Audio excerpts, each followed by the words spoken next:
یا مصطفیٰ خیر الورا، تیرے جہاں کوئی نہیں کنوں کما، تیرے جہاں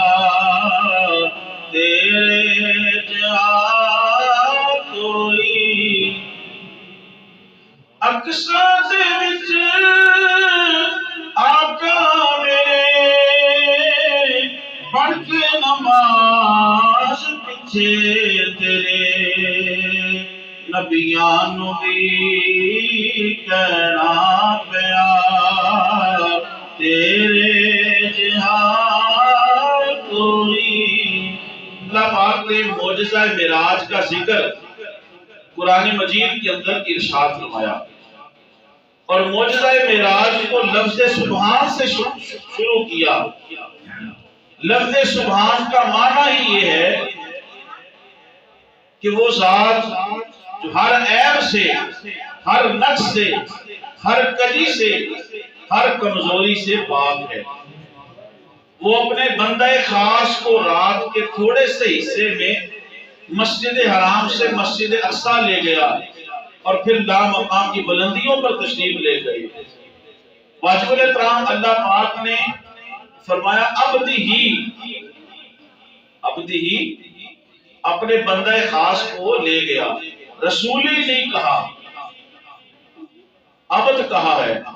محدثین فرماتے ہیں کہ جب اللہ کی طرف سے رسول آتا ہے، اللہ کی طرف سے جب آتے ہیں تو اللہ فرماتا ہے رسول آ گیا، اور جب اللہ کی طرف جاتے ہیں تو اللہ پاک نے رسول کا نہیں بلکہ لفظ عبد کا ذکر کیا، کیونکہ اس کے اندر زیادہ عاجزی اور انکساری ہے۔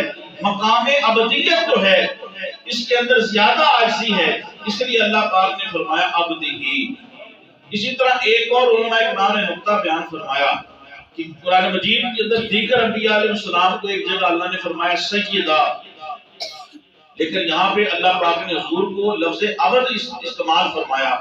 محدثین اس کی ایک اور وجہ بیان فرماتے ہیں کہ اللہ پاک نے معجزہ معراج میں یہ کہا کہ عبد ہی، وہ اپنے عبد کو لے گیا، سید نہیں کہا، سردار نہیں کہا۔ محدثین فرماتے ہیں کہ سید کا معنی سردار ہے، لیکن اللہ کی نسبت، اللہ کی طرف اگر نسبت کی جائے تو اس کے اندر اللہ کی طرف اگر نسبت کی جائے تو یہ سرداری جو ہے یہ مجازی ہے۔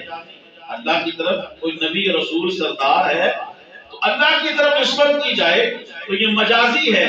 اللہ حقیقی طور پہ سردار ہے، اللہ حقیقی طور پہ سردار ہے۔ انہی نبی رسولوں کی نسبت اللہ کی طرف کی جائے تو یہ مجازی ہوگی، مجازی طور پہ سردار ہوں گے۔ اللہ حقیقی طور پہ سردار ہے۔ تو جب اللہ پاک نے اپنے حبیب کو اپنے پاس بلایا تو اللہ نے چاہا میں اپنے محبوب کو، اپنے حبیب کو اس کے حقیقی وصف، جو حقیقی وصف کیا ہے، مقام عبدیت ہے، میں وصف حقیقی عبدیت کے ساتھ اسے خطاب کروں، اس لیے اللہ پاک نے لفظ عبدی ہی ارشاد فرمایا۔ یہ علمی باتیں تھی تو میں نے عرض کر دی۔ واجب الاحترام حضور نبی رحمت صلی اللہ علیہ وسلم حتیم کعبہ میں آرام فرما ہے۔ اللہ تعالی ہم سب کو بار بار حتیم کے اندر نماز پڑھنا، دعا کرنا اور بیت اللہ کے غلاف کو پکڑ کے دعائیں اور التجائے کرنا نصیب فرمائے۔ حتیم کے اندر آرام فرما تھے۔ اچھا، ایک روایت کے اندر آتا آپ ام ہانی کے گھر آرام فرما تھے۔ محدثین فرماتے ہیں دونوں کے درمیان تطبیق یہ ہے کہ آپ پہلے آرام فرماتے ام ہانی کے گھر، پھر آپ حتیم میں چلے گئے، تو دونوں باتیں مشہور ہو گئی۔ کسی نے روایت یوں لے لی کہ ام ہانی کے گھر سے آپ معراج کی طرف گئے، اور زیادہ معروف ہوئی کہ آپ حتیم کعبہ میں سوئے ہوئے تھے۔ تو تطبیق علماء محدثین نے یوں دی کہ فرمایا کہ آپ پہلے آرام فرماتے ام ہانی کے گھر، پھر آپ حتیم کعبہ میں تشریف لے گئے۔ حضور نے ارشاد فرمایا خود حتیم کعبہ میں آرام فرما تھا، سو رہا تھا۔ حضور ایسے سوتے ہیں، حضور کی آنکھیں جو ہیں آرام کرتی ہیں، حضور کا دل جاگتا ہے، حضور کا دل جاگتا ہے۔ حضور نے ارشاد فرمایا میں حتیم کعبہ میں سو رہا تھا، سید الملائکہ نوری فرشتوں کے سردار جبرائیل آئے، عرض کیا یا رسول اللہ صلی اللہ علیہ وسلم اللہ پاک آپ کو بلا رہا ہے، اللہ پاک آپ کو بلا رہا ہے۔ چنانچہ آقا کریم علیہ الصلوۃ والتسلیم کے سینہ اقدس کو چاک کیا گیا، آقا کریم علیہ الصلوۃ والسلام کی قلب مبارک کو باہر نکالا گیا اور اسے نورانی پانی سے آب زمزم سے دھویا گیا، اور اللہ تبارک و تعالیٰ نے خصوصی انوار و تجلیات اس کے اندر بھر دیے، کیونکہ ہمارا عقیدہ یہ ہے حضور نور بھی ہیں، حضور بشر بھی ہیں، حضور صفت بشریت سے بھی متصف ہیں اور حضور صفت نورانیت سے بھی متصف ہیں۔ لہذا حضور اپنی صفت بشریت کے ساتھ جب ان لامکان کی بلندیوں پر جائیں گے تو بتقاضۂ بشریت آپ کہ دل کے اندر کیفیت ہے وہ تبدیل نہ ہو، اللہ نے آپ کے سینہ مبارک کو چاک کیا، آپ کا شک صدر ہوا، اللہ پاک نے آپ کے قلب مبارک کو دھویا، انوار و تجلیات بھرے، پھر آپ کے قلب مبارک کو آپ کے سینہ اقدس کے اندر رکھ دیا اور سی دیا، لیکن محسوس نہیں ہو رہا تھا کہ سیا گیا کوئی چیز نکالی گئی۔ پھر آقا کریم علیہ الصلوۃ والتسلیم فرماتے ہیں براق لایا گیا، یہ براق وہ سواری ہے، براق لفظ برق سے بنا ہے، برق کا معنی سورت اور بجلی ہے، یہ وہ سواری ہے کہ جس کی نظر جہاں تک جاتی تھی وہاں پہ اس کا پہلا قدم جاتا تھا، جہاں اس کی نظر جاتی تھی وہاں اس کا قدم جاتا تھا۔ حضور براق پہ سواری ہوئے اور نوری فرشتوں کی لشکر اور پروٹوکول کے ساتھ آقا کریم علیہ الصلوۃ والتسلیم آپ مسجد اقصی تشریف لے گئے۔ مسجد اقصی میں تمام انبیاء علیہ السلام رسول کو رسالت مآب صلی اللہ علیہ وسلم نے آپ نے جماعت کروائی، اس لیے یہاں پہ شاعر نے کہا اقصی دے وچ آقا میرے پڑھ کے نماز پیچھے تیرے نبیاں نو بھی یہ کہنا پیا تیرے جیا کوئی نہیں یا مصطفیٰ خیر الورا۔ حضور نبی کریم صلی اللہ علیہ وآلہ وسلم آپ انبیاء علیہ السلام کی جماعت کو آپ جماعت کرواتے ہیں، پھر آگے آپ لامقام کی بلندیوں کی سفر کی طرف شروع ہو جاتے ہیں۔ حضور ارشاد فرماتے ہیں کہ جب میں موسیٰ علیہ السلام کی قبر سے گزرا تو میں نے دیکھا کہ موسیٰ علیہ السلام اپنی قبر مبارک کے اندر نماز پڑھ رہے تھے۔ تو زندہ ہے واللہ، تو زندہ ہے واللہ، میرے چشم عالم سے چھپ جانے والے، ہر شخص ہی مر کر تو مٹی نہیں ہو جاتا، اللہ کے بندے تو زندہ ہیں مزاروں میں۔ میرے رب کریم آقا صلی اللہ علیہ وآلہ وسلم جب آپ سارے آسمانوں کی بلندیوں کو طے کرتے ہوئے جب سدرۃ المنتہا کے مقام پر پہنچے، جس کو اللہ پاک نے قرآن مجید کے اندر یوں بیان فرمایا سورہ النجم کے اندر اِذْ یغشی السدرۃ ما یغشی، مفسرین محدثین فرماتے ہیں سدرۃ المنتہا کے مقام پر فرشتے حضور کی زیارت کے لیے انتظار میں تھے، منتظر تھے، یہاں تک کہ حضور نے اپنے جلوہ اعلیٰ سے اپنی زیارت سے فرشتوں کو بھی مشرف کیا۔ جب حضرت جبرائیل علیہ السلام سدرۃ المنتہا کے مقام پر پہنچ گئے تو پھر حضور کو عرض کیا حضور آپ آگے چلے جائیں، حضور اس مقام سے آگے ایک انچ بھی گیا تو جل کے راک ہو جاؤں گا۔ یہاں پہ شیخ الحدیث علامہ غلام رسول سعیدی صاحب رحمۃ اللہ علیہ نے بڑی خوبصورت بات لکھی ہے، آپ فرماتے ہیں یہ جبرائیل تھے، فرشتے تھے، ان کے اندر انسانی جذبات نہ تھے، ان کے اندر محبت کے جذبات نہ تھے۔ اگر یہاں پہ ابو بکر ہوتے حضور فرماتے آگے چلو، ابو بکر 1000 بار جل جاتے لیکن آگے گزر جاتے۔ تو یہ محبت کی بات ہے۔ حضور رحمت عالم صلی اللہ علیہ وسلم آپ جبرائیل نیچے رہ گئے، آپ لامقام کی بلندیوں کی طرف روانہ ہو گئے۔ جب اللہ کی بارگاہ میں پہنچے، اب قرآن نے بیان کیا ہے جب اللہ کی بارگاہ میں پہنچے اور کتنا قریب گئے، اللہ پاک نے ارشاد فرمایا ثم دنا فتدلا، پھر کتنے قریب ہو گئے، فکان قاب قوسین او ادنا، جتنی کہ تیر کو پھینکنے والی جو کمان ہوتی ہے اس کی جو دو طرفیں ہوتی ہیں، فرمایا اتنے نزدیک ہو گئے اللہ کے، او ادنا، اب اس سے بھی زیادہ قریب۔ اب یوں کہا جائے تو بے جانا ہوگا کہ معراج کی شب مصطفیٰ حضور کے اتنے قریب ہو گئے، اتنے قریب ہو گئے، بس یہ فرق رہ گیا وہ خالق تھے یہ مخلوق تھے، وہ معبود تھے، یہ عابد تھے، وہ مسجود تھے، یہ ساجد تھے، یہ مقام ابدیت پورے عروج کے اوپر تھی، اور ادھر خلاق عالم جو ہے مصطفیٰ کو اپنے اتنے قریب کر کے اللہ پاک اپنے انوار و تجلیات حضور کے اوپر جو ہے وہ نچھاور فرما رہا تھا۔ اللہ پاک نے جو حضور کے قرب کو قوسین، تیر کو پھینکنے والا جو کمان ہوتا ہے، اس کے ساتھ تشبیہ دی ہے، اس کی وجہ کیا ہے؟ علماء فرماتے ہیں کہ جب عرب کے دو قبائل آپس میں ان کی سالہ سال سے لڑائیاں چلتی تھی، جب وہ سلح کرتے تھے دو قبیلے والے، تو وہ کیا کرتے؟ اپنی کمان جس کے ساتھ ان کی دشمنی ہوتی، ان کی کمان کو لیتے اور دونوں کمانوں کو ملا کر وہ دونوں قبیلے والے جو اب صلح کرتے، دونوں قبیلے والے اپنی کمانوں کو ملا کر تیر پھینکتے، جس کا مطلب یہ ہوتا تھا آج سے تمہارا پھینکنا ہمارا پھینکنا ہے، آج سے تمہاری دوستی ہماری دوستی ہے، آج سے تمہارا دشمن ہمارا دشمن ہے۔ بلا تفصیل اللہ تعالیٰ نے جو تیر کی کمان کی مثال دی ہے، عرب کی اس مثال کو ذہن میں رکھتے ہوئے بلا تفصیل اللہ نے جو مثال دی اپنی قربت کی شب معراج کہ محبوب اتنے قریب آ گئے کہ جتنا کہ تیر کو پھینکنے والی کمان تھی، گویا رب یہ کہنا چاہ رہا ہے مصطفیٰ تیرا پھینکنا اب میرا پھینکنا ہے۔ تو یہ تو قرآن کی آیت کی ہے، وَمَا رَمَيْتَ إِذْ رَمَيْتَ وَلَٰكِنَّ اللَّهَ رَمَىٰ۔ محبوب یہ جو مٹی آپ نے پھینکی ہے یہ آپ نے نہیں پھینکی، یہ ہم نے پھینکی ہے۔ تو معراج کی شب اللہ نے قوسین کمان کی مثال دی، اس کی وجہ یہ ہے اللہ پاک نے فرمایا محبوب اب آپ کا دوست میرا دوست ہے، آپ کا دشمن میرا دشمن ہے، جو آپ کے ذکر کرے گا میں رب ہو کے اس کا ذکر کروں گا۔ حضور رحمت عالم صلی اللہ علیہ وسلم اللہ کی بارگاہ میں پہنچ کے جب اللہ کی بارگاہ میں پہنچے تو جب مہمان جاتا ہے تو کوئی نہ کوئی تحفہ لے کے جاتا ہے۔ اب حضور اللہ کی بارگاہ میں مہمان کے طور پہ جا رہے ہیں، حضور کیا تحفہ لے کے گئے؟ اللہ پاک کی بارگاہ میں نذرانہ یہ پیش کیا، تحفہ یہ پیش کیا، التحیات للہ والصلوات والطیبات۔ پروردگار عالم میری زبانی عبادتیں، میری مالی عبادتیں، میری جانی عبادتیں، ساری عبادتیں یا اللہ تیرے لیے ہیں۔ جب مہمان میزبان کو کوئی تحفہ پیش کرتا ہے تو میزبان بھی کرم کرتا ہے، تو اللہ تبارک و تعالیٰ بھی جب مصطفیٰ کی اس تحفے کو قبول کرتا ہے اللہ پاک بھی آپ کو ایک تحفہ دیتا ہے۔ اللہ پاک بھی فرماتا ہے السلام علیکہ ایھا النبی، السلام علیکہ ایھا النبی، اے نبی آپ کے سلامتی ہو۔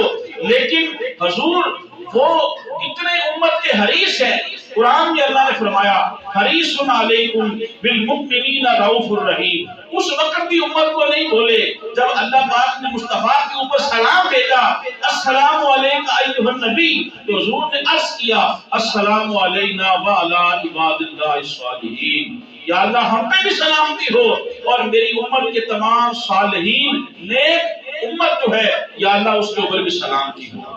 امتی امتی جن کے لب پہ رہا امتی تیری قسمت پہ لاکھوں سلام۔ تو حضور غار کے اندر ہیں، حضور امت کو یاد رکھے ہوئے ہیں، حضور غار کے باہر مسجد میں ہیں، امت کو یاد رکھے ہوئے ہیں، آپ رمضان ہے امت کو یاد رکھے ہوئے ہیں، کوئی بھی جگہ کوئی بھی وقت ہے امت کا خیال ہے، امت کا خیال ہے۔ واجب الاحترام اللہ کی بارگاہ میں پہنچ کے اب اللہ کی بارگاہ سے جو عظیم تحفہ ملا وہ کیا ہے؟ صلاۃ، نماز کا۔ تو کون سا تحفہ ملا؟ نماز کا، جس کے بارے میں حضور نے ارشاد فرمایا جعلت قرۃ عینی فی الصلاۃ، نماز کے اندر میری آنکھوں کی ٹھنڈک رکھ دی گئی ہے۔ جس کے بارے میں حضور نے ارشاد فرمایا صلاۃ معراج المومنین، نماز مومنین کی معراج ہے۔ جس کے بارے میں حضور نے ارشاد فرمایا الصلاۃ عماد الدین، نماز دین کا ستون ہے۔ جس کے بارے میں حضور نے ارشاد فرمایا بین العبد و بین الکفر ترک الصلاۃ، بندہ مومن اور بندہ کافر کے درمیان جو فرق کرنے والی چیز ہے وہ نماز ہے۔ تو نماز کے بارے میں یہ معراج کی شب جو ہے امت کا جو عظیم تحفہ ہے وہ یہی ہے نماز۔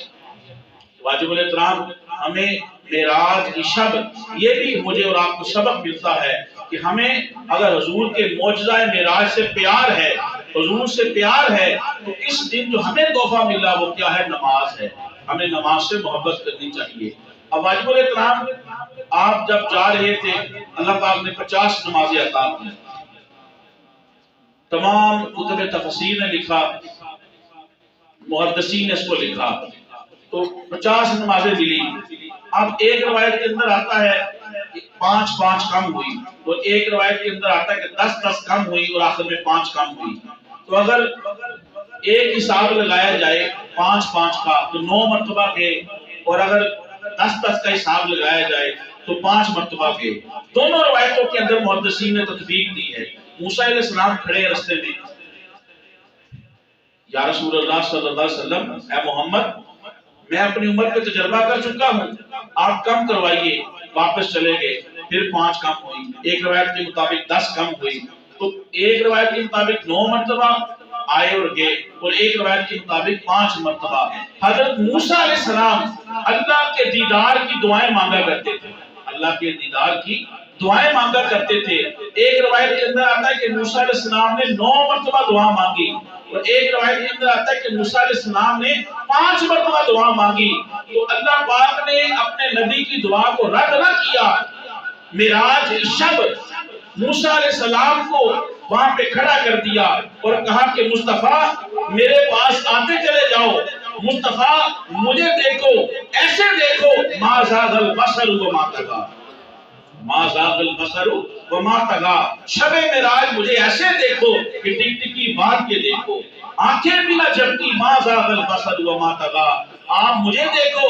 اور جب جلوہ خدا کو دیکھ کے مصطفیٰ واپس پلٹتے تو موسیٰ علیہ السلام کی دعا قبول ہو جاتی، اس لیے کہ موسیٰ علیہ السلام چہرہ مصطفیٰ کو دیکھتے، تو چہرہ مصطفیٰ کے اندر اللہ پاک کے انوار و تجلیات کا مظہر جو ہے وہ کامل طریقے سے نظر آ رہا تھا، کامل طریقے سے نظر آ رہا تھا۔ تو 5 مرتبہ دعا مانگی تو ایک روایت ہے آپ کی وہ دعا قبول ہو گئی، اور ایک روایت کے اندر 9 مرتبہ دعا مانگی تو 9 مرتبہ قبول ہو گئی۔ بار بار جو آج آ رہے تھے، اس میں کیا حکمت ہے؟ بلا تفصیل اہل محبت اور اہل ذوق کے لیے یہ باتیں ہیں۔ آپ فرماتے ہیں کہ جیسے کہ یوسف علیہ السلام، ان کے بھائی تو مصر کے اندر تھے اور اپنے دور تھے ان سے، تو جب ان کے پاس آئے، یوسف علیہ السلام کے پاس مصر میں آئے، تو ان کے اندر ان کا بھائی بنیامین بھی تھا جن سے انہیں بڑی محبت تھی۔ یوسف علیہ السلام نے انہیں پہچان لیا، اب وہ لینے آئے تھے اناج، تو یوسف علیہ السلام نے کہا انہیں روکے کیسے،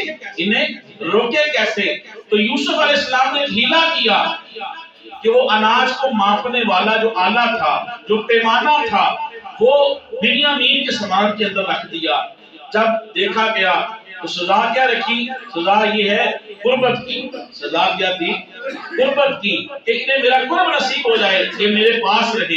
چنانچہ جب دیکھا گیا تو بنیامین کے سامان سے وہ سامان نکل آیا، تو بنیامین ان کے پاس رک گئے۔ ایک ہیلا ہے، رب کی بارگاہ میں جب مصطفیٰ گئے بلا تفصیل، اللہ پاک بھی مصطفیٰ کو، اپنے حبیب کو بار بار اپنی بارگاہ میں نماز کے ذریعے بلا رہا ہے، نماز کے ذریعے بلا رہا ہے۔ حضور رحمت عالم صلی اللہ علیہ وسلم جب معراج سے واپس پلٹے، آپ نے بتایا میں رات کے تھوڑے سے حصے میں مسجد حرام سے مسجد اقصیٰ گیا، پھر مسجد اقصیٰ سے لامقام کی بلندیوں پر گیا تو لوگوں نے انکار کیا۔ آج بھی کچھ عالم رویا کا کہتے ہیں کہ یہ عالم رویا میں ہوا ہے، اور اس کے اوپر ام المؤمنین حضرت عائشہ صدیقہ رضی اللہ تعالی عنہا ان کی حدیث پیش کرتے ہیں۔ محدثین اس کے جواب دیے، فرمایا کہ اس وقت حضرت عائشہ صدیقہ رضی اللہ عنہ کی عمر مبارک صرف 4 سال 4.5 سال تھی، نکاح مبارک بھی نہیں ہوا تھا، اور واجب الاحترام اور اس کے راویوں کے اندر بھی جرح کی ہے۔ لہٰذا اگر عالم رویا اور عالم خواب کے اندر یہ ہوتا تو اللہ پاک کو اور اتنے اہتمام اور احتشام کے ساتھ قرآن میں ذکر کرنے کی ضرورت کیا تھی؟ واجب الاحترام خواب کا تو کوئی انکار نہیں کرتا، خواب کے اندر تو میں بھی یہاں سے اور آپ بھی یہاں سے دوسرے ملک جا سکتے ہیں۔ تو اللہ پاک کا لفظ سبحان سے معجزہ معراج شروع کرنا اس بات کی دلیل ہے کہ اللہ پاک نے معراج کا جو معجزہ ہے حضور کو عالم رویا، خواب کے اندر نہیں بلکہ حالت بیداری کے اندر عطا کیا۔ ویسے بھی لفظ عبد اس کا معنی ہوتا ہے روح مال جسد، روح اور جسم دونوں یہ جب ملتے ہیں تو لفظ عبد بولا جاتا ہے۔ تو اللہ پاک کا لفظ ابد ارشاد فرمانا اس بات کے اوپر دلیل ہے کہ اللہ پاک نے حضور کو معجزہ معراج عالم رویا میں نہیں بلکہ عالم بیداری کے اندر کروایا ہے۔ حضور تشریف لائے، کافروں نے انکار کرنا شروع کر دیا، کافروں نے انکار کرنا شروع کر دیا۔ ایک روایت یہ بھی ہے، کٹھے ہو کے سالار کاروان عشق مستی امیر المومنین خلیفۃ المسلمین حضرت ابو بکر کی بارگاہ میں پہنچ گئے۔ ابو بکر جس کے لیے مارے کھاتے ہو، جس کا دم بھرتے ہو، پتا ہے اس نے کیا کہہ دیا ہے؟ آپ بتاؤ کیا کہا ہے؟ کہا کہ محمد کہہ رہے ہیں صلی اللہ علیہ وآلہ وسلم کہ میں رات کے تھوڑے سے حصے میں مسجد حرام سے مسجد اقصیٰ، پھر پہلے دوسرے چھٹے ساتویں آسمان جنت دونوں کا مشاہدہ کیا، لامکان کی بلندیوں پر گیا اور رات کے قلیل سے قلیل تر حصے میں واپس بھی پلٹ آیا۔ کیسے مانتے ہو؟ حضرت سید ابو بکر صدیق رضی اللہ تعالیٰ عنہ جنہیں صدیقیت کا ٹائٹل اللہ نے عطا کیا ہے، امیر المومنین خلیفۃ المسلمین حضرت ابو بکر رضی اللہ عنہ کیا فرماتے ہیں؟ آپ فرماتے ہیں اگر حضور نے یہ کہا ہے، حضور جا بھی سکتے ہیں اور حضور آ بھی سکتے ہیں، میں اس کی تصدیق کرتا ہوں۔